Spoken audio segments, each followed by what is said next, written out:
उत्तराखंड के पौड़ी गढ़वाल जिले में कोटद्वार के पास एक नदी बहती है खोह।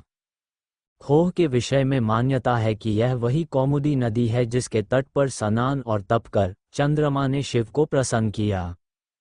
इस खोह नदी के किनारे पर स्थित है सिद्धबली मंदिर।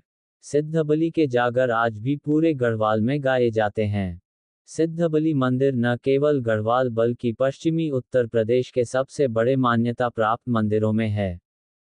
सिद्धबली मंदिर के प्रति लोगों की आस्था का अंदाजा केवल इस बात से लगाया जा सकता है कि भक्तजन को मन्नत पूरी होने पर कराए जाने वाले भंडारे के लिए अगले 8-10 साल का इंतजार करना पड़ता है। ये स्थिति तब है जब मंदिर समिति द्वारा एक दिन में 2 जगह पर भंडारे आयोजित करने की व्यवस्था की गई है। मंदिर में शनिवार, मंगलवार और रविवार को होने वाले विशेष भंडारे के लिए अगले 8-10 साल तक कोई तारीख उपलब्ध नहीं है। एक रिपोर्ट के अनुसार मंदिर में प्रतिदिन भंडारे का आयोजन होता है। वर्तमान में स्थिति यह है कि भंडारे के आयोजन हेतु वर्ष 2026 तक की सभी तारीखें बुक हो चुकी हैं। सिद्धबली मंदिर के विषय में नाथ देवता सिद्ध गोरखनाथ और बजरंगबली हनुमान पूजे जाते हैं। इन दोनों के एक साथ पूजे जाने के कारण ही इसे सिद्धबली मंदिर कहा जाता है। ऐसा माना जाता है कि इस स्थान पर सिद्ध गोरखनाथ ने भगवान हनुमान को वचनबद्ध किया था कि वह क्षण प्रतिक्षण श्री सिद्धबली धाम के प्रहरी के रूप में विद्यमान रहेंगे।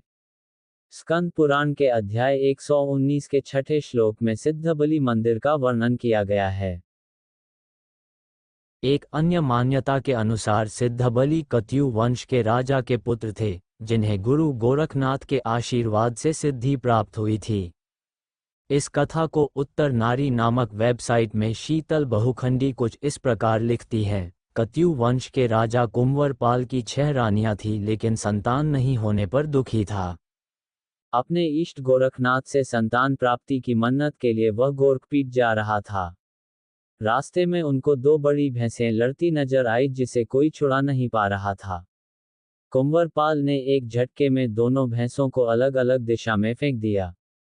जिसकी वह भैंसें थी उसकी लड़की विमला ने भी पहले इन भैंसों की लड़ाई छुड़ाने के लिए उनको इसी तरह इधर उधर फेंक दिया था।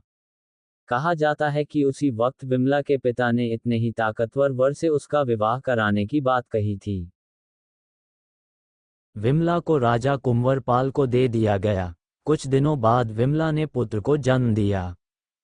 कहा जाता है कि 6 रानियों ने ईर्ष्यावश साजिश रचकर रानी को पुत्र के साथ घर से बाहर निकलवा दिया। विमला जंगल, छोलिया, उडियार, गुफा में चली गई और वहीं बच्चे को पाला और उसका नाम हरपाल रखा। उस वक्त ढाक राशन का व्यापार चला करती थी। राजा की ढाक को हरपाल लूटने लगा। उसकी मां को पता चलने पर उसने उसे मौके पर जाकर पकड़ लिया। राजा के सैनिकों ने विमला को पहचानते हुए पूरी कहानी कुंवरपाल को बताई। निसंतान कुंवर उसे वापस लाना चाहता था, लेकिन उसने 2 शर्त रखी। पहली, क्षेत्र में नरभक्षी बाघ मारना और कालूमल सूबेदार से राजा के लुटे घोड़ों को वापस लाना। कहते हैं कि हरपाल ने बाघ को न सिर्फ पकड़ा बल्कि उसमें सवार होकर राजमहल आ गया। लेकिन कालूमल को हराने के बाद जब वह वापस लौट रहा था तो कालूमल ने रास्ते में खाई खोदकर उसमें बर्छे रख दिए।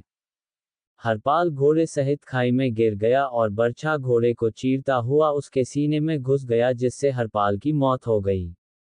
ये सुनकर राजा, उसके सैनिक और हरपाल की मां विमला भी जंगल की ओर दौड़ी। विमला शुरू से ही गोरखनाथ की भक्त थी। उसकी पुकार सुनकर गोरखनाथ वहां प्रकट हुए और हरपाल को जीवित कर दिया। लेकिन हरपाल को राजा को देने से इनकार करते हुए कहा कि तूने इस बालक की शक्ति को नहीं पहचाना, इसलिए गोरखनाथ ने उसे सिद्ध प्राप्त कराकर अपने साथ रख लिया। बलवान होने के चलते उसे सिद्धबली के नाम से जाना गया।